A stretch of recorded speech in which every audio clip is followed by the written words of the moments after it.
Magandang umaga sa ating lahat mga kapatid ko dyan. Saan sulok ng mundo? Saan sulok ng bansa makarating ang videong ito? By the way, I am Daisy Loves, isang content creator, nakakasahod na pero di pa rin umaangat. Aray ko, ito.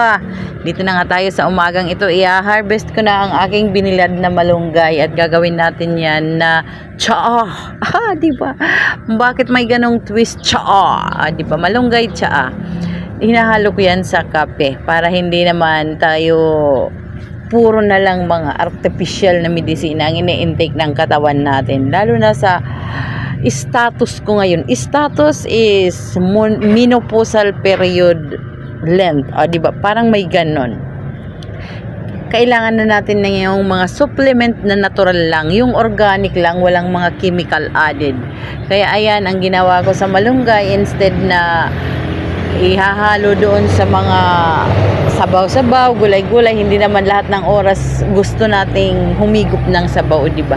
Maski sa kape, pwede natin itong ilagay na ating malunggay tea. Diba, binilad ng 3 days, hindi ko na nabidyohan kasi yun lang ang nalimutan kong bidyohan, yung pagbilad ko sa kanya ng 3 days, hanggang 3 days. Ito na nga siya. At ipaprocess natin yan maya-maya.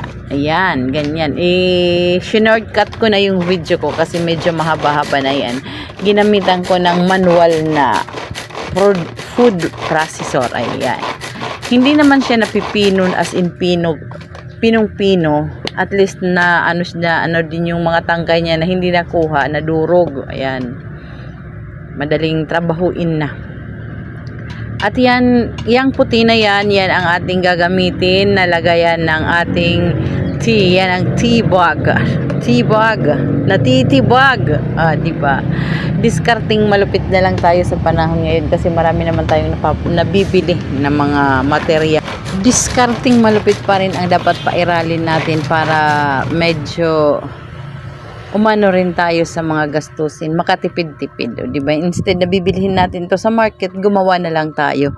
Bumili na lang tayo din, mauso naman ngayon sa online. Itong mga materialis na pwede natin gawin at magamit sa mga ganitong proseso ng paggawa ng tsaa.